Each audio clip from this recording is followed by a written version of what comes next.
the government failed to state the real reason for the change in what has become a convention. This has worked well in the role that we performed in scrutinizing policies, expenditure, and exposing maladministration and corruption, including breaches in the hiring practice and procurement procedure. It appears now that with its more than 2/3 majority, the government has decided to pursue a strategy to cover up and to prevent the work of the opposition as oversight.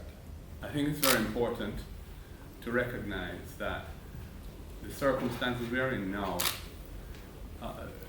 necessitate the society as a whole ensuring that our democracy is protected and that the interests of open and transparent governance are furthered by our parliamentary arrangements. We want to say that we recognize that the government has a significant majority and they can do pretty much what they want because it's over 2/3. That enables them to pass legislation, even constitutional amendments, in the lower house. But we as guardian of the Constitution, of the role that we play as oversight, we intend to resist this. But we are prepared to have discussions, we are prepared to meet, as has been some of the recommendations from civil society, to meet with the government to see how we can do a comprehensive review of this matter and other matters related to standing orders to ensure that we can resume the role of opposition chairing these committees. Yesterday marked the official start of the 2020-2021 academic year.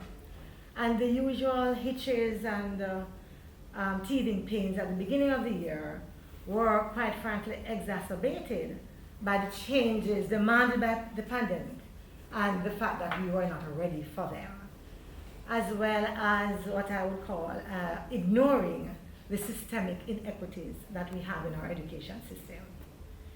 So despite the government's bold statement that no one will be left behind, several students were unable to fully participate because of the lack of devices, difficulties with access to internet, access or reliability to electricity.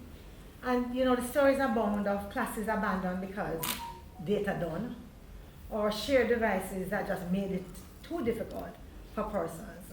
Then also we have persons even opting out of university because they just can't afford to acquire the learning tools that are required at this time. The crisis that we face in education is one that could have been predicted from March when we had the onset of COVID. Predicted in the sense that we were not clear about how COVID would spread, but there was certainly the high probability that we would not have face-to-face school. Given that, we would have thought that the government would have made arrangements to prepare itself for the likelihood of online classes being the mode of learning. And certainly where we are now at the beginning of October, it is highly unlikely that we'll have face-to-face classes before the end of this calendar year.